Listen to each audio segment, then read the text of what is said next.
আপনারা দেখছেন ধর্মযুদ্ধ 2024, আপনাদের সঙ্গে রয়েছে আমি অঙ্কুর। যে আলোচনায় আমরা ছিলাম সেই আলোচনায় উত্তরবঙ্গের 3টি আসনে নির্বাচন নিয়ে চলছে। আমরা তারই বিশ্লেষণ শুনবো আমাদের পলিটিক্যাল এডিটর আশিস চট্টোপাধ্যায়ের কাছ থেকে। আশিস দা, সকাল থেকে নির্বাচন দেখছেন, এখনো পর্যন্ত প্রায় 65% মতো গড়ে ভোট পড়ে গিয়েছে 3টি কেন্দ্রে। সার্বিকভাবে গোটা দেশ এবং আমাদের রাজ্যের ভোটের যা সকাল থেকে যা যা খবর পেলেন, কিভাবে বিশ্লেষণ করবেন? দেখুন, এই কেন্দ্রগুলো যেটাকে বলা হয় হাই পোলিং এরিয়া, 2019-এর তথ্য যদি দেখি 21-ও প্রায় একই, এই 82 থেকে 86-87% পর্যন্ত ভোট এইসব জায়গায় পড়ে। এখনও 3টের সময়ের যে খবর নির্বাচন কমিশন আমাদের দিয়েছে, আমার মনে হয় এটা আধ ঘন্টা 45 মিনিট ল্যাগে আছে, কেননা নির্বাচন কমিশন তো আবার ওখান থেকে খবরটা পেয়ে 3টের সময় রিলিজ করে, হয়তো ওরা পেয়েছে 2:15-2:30 এইরকম সময়। সুতরাং এটাকে মোটামুটিভাবে ধরতে হবে 2:15-2:30-এর সময় 67% পোলিং হয়েছে। তার অর্থ এখনও অন্তত 18-20% পোলিং হতে পারে, মানে এখনো ভোটের সময় বাকি আছে ঘন্টা দেড়েক। তারপরে যেখানে লাইন পড়বে সেখানে সেটা চলতে থাকবে। সুতরাং আমরা মনে করতে পারি যে ভোট দানের হারটা সাধারণ অবস্থায় যা থাকে মোটামুটি তাই আছে। এইটা একটা দিক। আরেকটা দিক হচ্ছে মোটের ওপরে, যেটা আপনি একবার উল্লেখ করলেন যে মোটের ওপরে শান্তিপূর্ণ ভোটই হয়েছে, অন্তত এখনো পর্যন্ত শান্তিপূর্ণ ভোট হচ্ছে। এবং শান্তিপূর্ণ ভোট হওয়া মানে যে যার ভোটটা নিজের মতো করে কাস্ট করতে পারছে। এই রকম পরিস্থিতিতে যে উত্তরবঙ্গে এই নির্বাচন শুরু হলো, সেটা আমাদের পক্ষে একটা আশার কথা, কেননা আমরা সকলেই চাইব নির্বাচনটা শান্তিপূর্ণ হোক, অবাধ হোক এবং যে যার মতামত প্রকাশ করুক। যদিও এখানে কারা কীরকমভাবে ফল করতে পারে সেই আন্দাজ করবার সময়টা এখনো আসেনি। এখনো নির্বাচন ভোট প্রক্রিয়াই শেষ হয়নি। ভোটটা শেষ হোক, সন্ধ্যের পরে সেটা নিয়ে একটু কথাবার্তা বলা যাবে। তবে এটা ঠিক যে এই কেন্দ্রগুলোর কতগুলো চরিত্র আছে, তার মধ্যে একটা চরিত্র হচ্ছে যে এই কেন্দ্রগুলোতে সংখ্যালঘু, ধর্মীয় সংখ্যালঘু বলতে যা আমরা বুঝি সেটা বেশ কম, খুবই কম। কোচবিহারে একটু বেশি, বাকি দুটো জায়গায় 10%-এর কাছাকাছি, 10-12%। সুতরাং এইটা একটা চরিত্র। এছাড়া বিশেষ করে আলিপুরদুয়ার এবং বাকি দুটো জায়গাতেও প্রচুর পরিমাণে আদিবাসী রয়েছেন, তারা ভোটার, এবং প্রচুর পরিমাণে তফসিলি জাতি যেটাকে আমরা বলি সেই পরিমাণ ভোটার রয়েছেন। সুতরাং এই 3টে কেন্দ্রের যে মানে জনসংখ্যাগত কতগুলো বৈশিষ্ট্য, সেই বৈশিষ্ট্য রয়েছে। ভোট চলছে, এখন ভোট শেষ হলে দেখা যাবে যে ঠিক কত শতাংশ ভোট হলো এবং কি ঘটনা ঘটলো। জঙ্গিপুরের সভা থেকে আজ এই পরিস্থিতিতে একদিকে যখন নির্বাচন চলছে, নির্বাচনী প্রচারও কিন্তু চলছে অন্যান্য কেন্দ্রগুলির জন্য, এবং রাজ্যের মুখ্যমন্ত্রী আজকে মুর্শিদাবাদের জঙ্গিপুর কেন্দ্র থেকে নির্বাচনকে নিয়ে নির্বাচন কমিশনকে তোপ দেখেছেন, বিজেপি কমিশন বলে নিশানা করেছেন তিনি। কোচবিহারের নির্বাচনে কেন শুধু কেন্দ্রের পুলিশ থাকবে তা নিয়েই প্রশ্ন তুলে দিয়েছেন। কি বলেছেন মমতা বন্দ্যোপাধ্যায়, শোনাবো।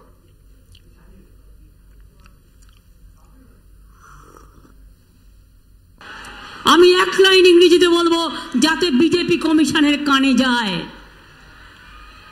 With my humble regards may I bring to your kind knowledge BJP commission please, why in Kujbihar election only the central forces are working, not even the state force, only from armed police and only armed police from the central government, CAPF and state police, only one home guard. Why? How do you expect the impartial election, the pre-election, the fair election? You became a BJP commission. I am really sorry to say we are shocked. এরা কি করেছিল, গতকাল একটা কাগজ ছাপিয়ে দিয়েছিল, আগেই সই করে দিতে হবে অনেককে, যে এখানে গন্ডগোল হয়েছিল তাই সিএফএফ এই অ্যাকশন নিতে বাধ্য হয়েছে। মানে আগেই মৃত্যু ঘন্টা বাজিয়ে দিয়েছে। নির্বাচনের মৃত্যু ঘন্টা নির্বাচন শুরু হওয়ার 24 ঘন্টা আগেই কাল রাতে বাজিয়ে দিয়েছিল। তো ইলেকশন হচ্ছে আর সারা বুথ পাহারা দিচ্ছে কে? বুথ লাইন দিচ্ছে কে? ভোটারদের চমকাচ্ছে কে? সিএপিএফ একা একা। অর্থাৎ যার বিয়ে পুলিশ ডিপ্লয় করার ক্ষমতা স্টেট গভর্নমেন্টের। May I ask the BJP Commission, is it not the fact that deployment of police lies with the state government, but how the acting Home Minister, as the acting Home Minister, is giving instruction that only central forces will run the election? Is it not fraud? Is it not fake? Is it not unethical? Is it not unethical or illegal? What action you have taken? কালকেও কিন্তু আমরা complain জমা দিয়েছি। আপনাদের জানিয়ে রাখি, যে কোচবিহার নিয়ে আজ মুখ্যমন্ত্রী মমতা বন্দ্যোপাধ্যায় অভিযোগ করছেন সরাসরি নির্বাচন কমিশনকে পক্ষপাত দুষ্ট বলে বিজেপি কমিশন বলে অভিহিত করছেন, তার বক্তব্য কোচবিহারের যে নির্বাচনী কেন্দ্রগুলি রয়েছে সেখানে শুধুমাত্র কেন কেন্দ্রীয় বাহিনী দিয়ে নির্বাচন হচ্ছে, কেন রাজ্য পুলিশকে ব্যবহার করা হচ্ছে না এবং সেক্ষেত্রে কতটা সুষ্ঠু অবাধ ভোট হচ্ছে তা নিয়েই প্রশ্ন তুলে দিয়েছেন মুখ্যমন্ত্রী মমতা বন্দ্যোপাধ্যায়। আপনাদের জানিয়ে রাখি 2043টি ভোট রয়েছে কোচবিহারে এবং এখানে রাজ্য পুলিশ থাকার কথা 4520 জন এবং কেন্দ্রীয় বাহিনী থাকার কথা 112 কোম্পানি। এই মুহূর্তে আমাদের সঙ্গে টেলিফোন লাইনে রয়েছেন বিজেপি নেতা রাহুল সিনহা। আপনাকে কলকাতা টিভির পক্ষ থেকে স্বাগত জানাই। মুখ্যমন্ত্রী মমতা বন্দ্যোপাধ্যায়ের অভিযোগ, তিনি বলছেন নির্বাচন কমিশন পক্ষপাত দুষ্ট এবং সেই জন্য কমিশনকে বিজেপি কমিশন বলে অভিহিত করেছেন এবং তার অভিযোগ এ কারণেই যে কোচবিহারে শুধুমাত্র কেন্দ্রীয় বাহিনী দিয়ে নির্বাচন হচ্ছে, রাজ্য পুলিশকে ব্যবহার করা হচ্ছে না, তাহলে সেটা কি পক্ষপাত দুষ্ট নির্বাচন নয়? আপনার প্রাথমিক প্রতিক্রিয়া জানতে চাইব রাহুল বাবু। এর আগে যতগুলো কমিশন এসছে অধিকাংশ কমিশন রাজ্য পুলিশকে ত্রিসীমানায় ঘেঁষতে দেয়নি ইলেকশন। অতএব 2021 সালে যে কমিশন এসেছিল সেই কমিশনও কিন্তু রাজ্য পুলিশকে ভোট কেন্দ্রের কাছেও ঘেঁষতে দেয়। সেই ভোটে কিন্তু মমতা ব্যানার্জি জিতেছে। অতএব সেই কারণে আমি মনে করি যে ওনার অভ্যাস একটা গালি দেওয়া, আগে থেকে একটা আবহাওয়া তৈরি করে রাখা, যদি তীর লাগলো তো লাগলো, না লাগলো না লাগলো, প্রতিটি ইনস্টিটিউশনকে গালিগালাজ করা, এটা মমতা ব্যানার্জির একটা স্বভাব।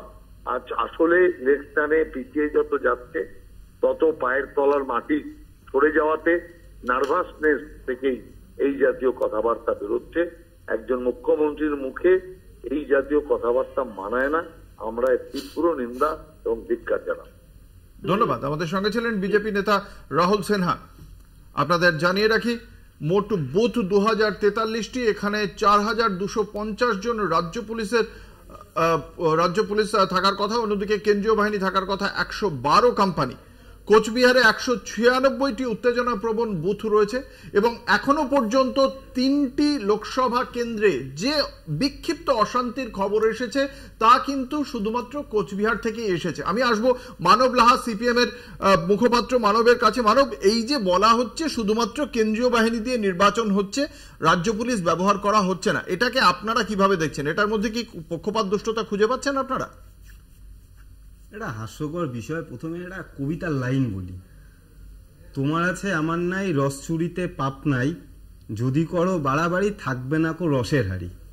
এখন ঘটনা হচ্ছে সবটাই তো মজার জায়গার খেলা।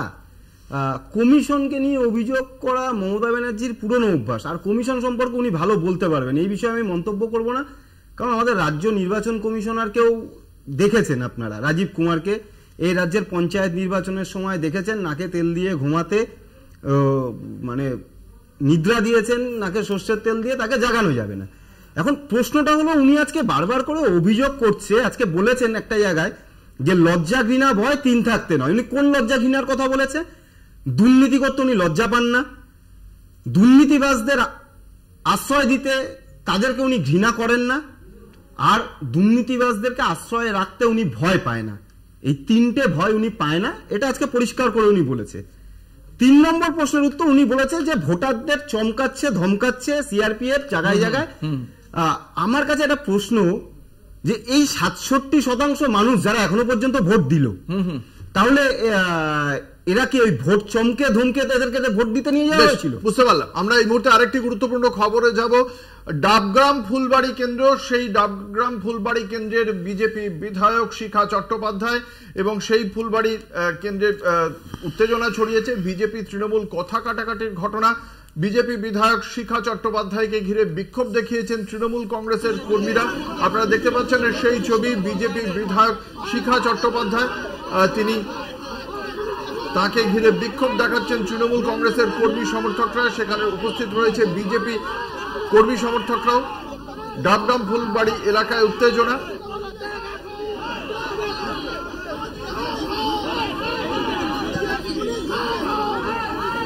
বিজেপি বিধায়ক শিখা চট্টোপাধ্যায়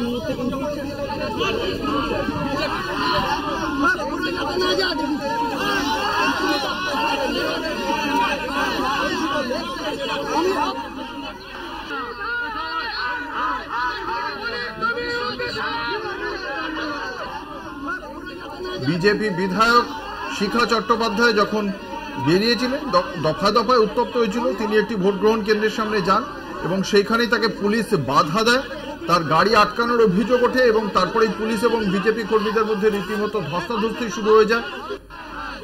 এই মুহূর্তে আমাদের সঙ্গে রয়েছেন আমাদের প্রতিনিধি রীনা কুমার, সরাসরি চলে যাব সেখানে।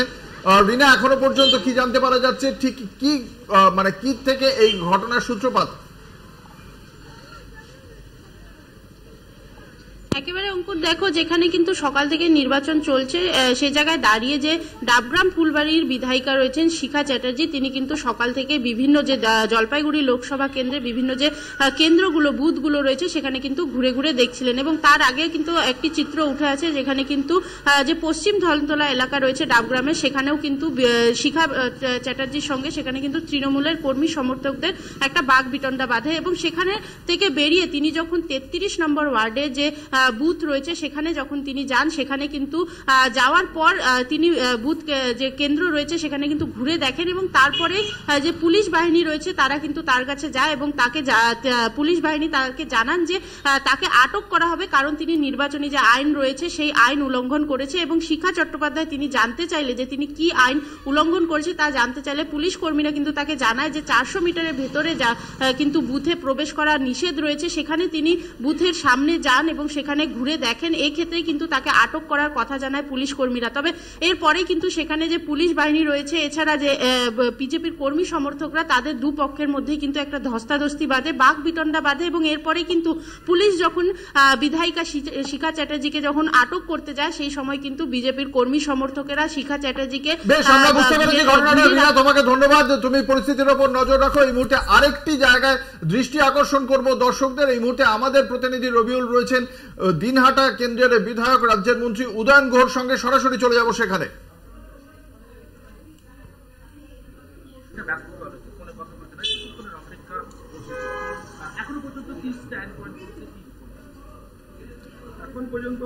রবিউল, এই মুহূর্তে উদয়ন গুহ কোথায় আমরা শুনতে পাচ্ছি, বলো।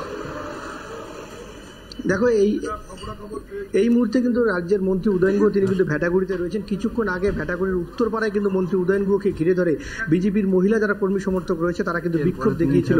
আর সেখান থেকে বেরিয়ে এই মুহূর্তে রাজ্যের মন্ত্রী উদয়ন গুহ তিনি কিন্তু ভেটাগুড়ি একেবারেই চৌপুতি হাই স্কুলের সামনে রয়েছেন এবং এখানেই কিন্তু তিনি সাংবাদিকদের সামনে প্রতিক্রিয়া দিয়েছেন। কিছুক্ষণের মধ্যে কিন্তু আমরা উদয়ন গুহের সঙ্গে কথা বলার চেষ্টা করবো ঠিক কি হয়েছিল ভেটাগুড়ি উত্তরপাড়ায় এবং কেন তাকে ঘিরে ধরে বিক্ষোভ, কেন বারবার ভেটাগুড়ি আসলে আক্রমণের শিকার হচ্ছেন মন্ত্রী উদয়ন গুহ। আমরা কিন্তু একাধিক বিষয় তার কাছ থেকে জানার চেষ্টা করবো। ঠিক কি ঘটেছিল দর্শকদের প্রথমে জানাও রবিউল, ঠিক কি থেকে এই সূত্রপাত? দেখো তো দেখো, তোমাকে জানিয়ে রাখি, আজকে যখন মন্ত্রী উদয়ন গুহ একেবারে বিকেলের দিকে কিন্তু ভেটাগুড়ি উত্তরপাড়ায় গিয়েছিল, ঠিক সেই সময় তাকে কিন্তু সেখানকার বিজেপির যারা কর্মী সমর্থকরা আছে, বিশেষ করে মহিলা কর্মী সমর্থকরা, তারা কিন্তু তাকে ঘিরে ধরে এবং তাকে বিক্ষোভ দেখায়। কারণ তাদের অভিযোগ, সেখানকার যে স্থানীয় পঞ্চায়েত সদস্য রয়েছে আনন্দ বর্মন, সেই আনন্দ বর্মনকে পুলিশ কিন্তু আজ গ্রেপ্তার করেছে এবং তাদের অভিযোগ যে মন্ত্রী উদয়ন গুহ নির্দেশেই পুলিশ তাদেরকে গ্রেপ্তার করেছে। আর সেই জন্যই কিন্তু মন্ত্রী উদয়ন গুহকে তারা ঘিরে ধরে বিক্ষোভ দেখায়। যদিও এই বিষয়ে একেবারেই মন্ত্রী উদয়ন গুহ জানান যে এই বিষয়ে তার কোনো রকম বিজেপি যে সমস্ত অভিযোগ করছে সম্পূর্ণ অভিযোগ একে ভিত্তিহীন এবং মিথ্যা অভিযোগ। উদয়ন গুহর সঙ্গে কথা বলা কি সম্ভব হবে? একেবারে আমরা আরো অল্প কিছুক্ষণের মধ্যে, হয়তো মিনিট খানেকের মধ্যে মন্ত্রী উদয়ন গুহর প্রতিক্রিয়া নিতে পারবো, কারণ এই মুহূর্তে তিনি আরেকটি টিভি চ্যানেলে সাক্ষাৎকার দিচ্ছেন, তারপরে হয়তো আমরা তার সাক্ষাৎকার নিতে পারবো। একবারই তুমি আমাদের সঙ্গে থাকো, আমরা সেই ছবি দর্শকদের সামনে তুলে ধরবো। আজকে মহিলারা বিক্ষোভ দেখান, তাদের অভিযোগ ছিল উদয়ন গুহর নির্দেশে বেশ কয়েকজনকে গ্রেপ্তার করেছে ভারতীয় জনতা পার্টির সমর্থককে গ্রেপ্তার করে পুলিশ, এবং সেই কারণেই মহিলারা বিক্ষোভ দেখান। উদয়ন গুহ দীর্ঘক্ষণ গাড়ির মধ্যেও আটকে ছিলেন, তার গাড়ি ঘিরে বিক্ষোভ দেখানো হয়। ভেটাগুড়ির ঘটনা এর আগেই আপনারা জানেন, নিশীথ প্রামাণিক কোচবিহার কেন্দ্রে বিজেপির প্রার্থী, কেন্দ্রীয় বিদায় মন্ত্রী নিশীথ প্রামাণিক সুনির্দিষ্টভাবে উদয়ন গুহর বিরুদ্ধে অভিযোগ জানিয়েছিলেন। ভারতীয় জনতা পার্টির পক্ষ থেকে সেই অভিযোগ জানানো হয়েছিল এবং কমিশনের কাছে আবেদন করা হয়েছিল যাতে উদয়ন গুহ দিনহাটার মধ্যেই নিজেকে সীমাবদ্ধ রাখেন। বিধায়ক হিসেবেও তিনি নিজেকে সীমাবদ্ধ রেখেছেন দিনহাটার মধ্যেই, কিন্তু সেখানেও গন্ডগোলের ছবি।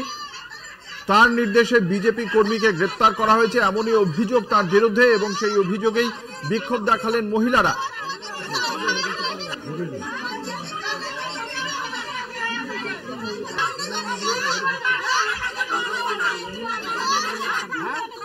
আরে আমি কানেক্ট কি করে করব, আমার লাইভটা পিছিয়ে রয়েছে। শেষ প্রশ্ন আপনার কাছে, বারবার দাবি নিষেধ যাচ্ছেন, এনআইএ তদন্তের দাবি, এই যে বোমা উদ্ধার, এনআইএ তদন্তের দাবি করেছেন নিষেধ প্রামাণিক বিজেপি। এরপরে তো আমি জানি না, এনআইএ তদন্ত করা উচিত, করলে পরে ভালো, কিন্তু এরপরে চকলেট বোম উদ্ধার হলেও তো এনআইএ তদন্ত হবে। কোথাও যদি বুড়িমার চকলেট পাওয়া যায়, চকলেট বোম পাওয়া যায়, তখনও হয়তো এনআইএ তদন্ত দাবি করবেন। এখন অনেক কিছু করতে হবে। আবার ওই 4 জুন আবার না বলতে হয় যে ইয়ে হোক। আচ্ছা, বলছিলাম রিপোল হোক। যখনই ভেটাগুড়ি আপনি আসছেন তখনই আপনাকে আক্রমণের শিকার হতে হচ্ছে কেন? কোনো আক্রমণের শিকার না, আমি আজকে দেখলাম ওদের হতাশাটা কোথায় গিয়ে পৌঁছেছে, সেই হতাশার থেকে এইটা করেছে। কোনো পুরুষ মানুষের ক্ষমতা হলো না আমার সামনে এসে দাঁড়ানোর, মহিলা কিছু জোগাড় করে তাদেরকে এগিয়ে দেওয়া হলো। তারাও দূরের থেকেই চিৎকার করছিল, আর বললাম যে ভেবেছিল একেবারে, ও বুঝতে পেরেছে তো আমাকে গৃহবন্দী করতে চেয়ে নিজেই গৃহবন্দী হয়ে গেল, নিজেই ঘরে বসে থাকলো। দুপুরবেলা হয়তো 1 ঘন্টা 1.5 ঘন্টার জন্য বেরিয়েছিল, তারপরে আবার ঘরে ঢুকে গেছে। বললাম, স্বরাষ্ট্র প্রতিমন্ত্রী নিশীথ প্রামাণিক আজকেও দুপুরবেলা কিন্তু বলেছিল যে আপনাকে নিজের বুথে রাখার কথা তিনি বলেছেন, এবং আপনি যেহেতু বাইরে আছেন, নির্বাচন কমিশন সেই তার যে অভিযোগ, সেই অভিযোগকে ততটা গুরুত্ব দেয়নি, ফলে দিনহাটায় গন্ডগোল হচ্ছে বা হবে। সেই জন্যই দিনহাটায় যে গোলমাল, শান্তিপূর্ণভাবে ভোট হলো এবং এখানে একজন আহত হয়েছে, সেও তৃণমূল কর্মী, এবং সেটা করেছে বিজেপি, সেটা করেছে নিশীথ প্রামাণিকের নিজের খাস তালুকে। তাহলে কার জন্য গোলমাল হয়, যে কথা আমি আগের থেকে বলে আসছিলাম, কেন গোলমাল হয়, কার জন্য গোলমাল হয়, সেটাও আজকে প্রমাণিত। আমি তো সারাদিন ঘুরলাম, কোথাও তো কোনো গোলমাল হলো না। আমি তো এতগুলো বুথ ঘুরলাম, কোনো বুথে তো কোথাও গোলমাল হলো না। তাহলে আমাকে কেন নির্বাচন কমিশনের কাছে আপিল করা হয়েছে, তারা গুরুত্ব দেয়নি। তার জন্য আমি একেবারে শেষ মুহূর্তে ভোটের সময় জানাবো, শেষ মুহূর্তে ভোটের সময় বিভিন্ন এলাকা ঘুরে বেড়ালেন, কি বলবেন শেষ মুহূর্তের বিষয় নিয়ে? শেষ মুহূর্তে কেন, আমি তো বলছি, প্রথম থেকেই বলছি যে আমাদের ভালো অবস্থায় আছি, ভালো অবস্থায় আছি মানে খুব ভালো অবস্থায় আছি।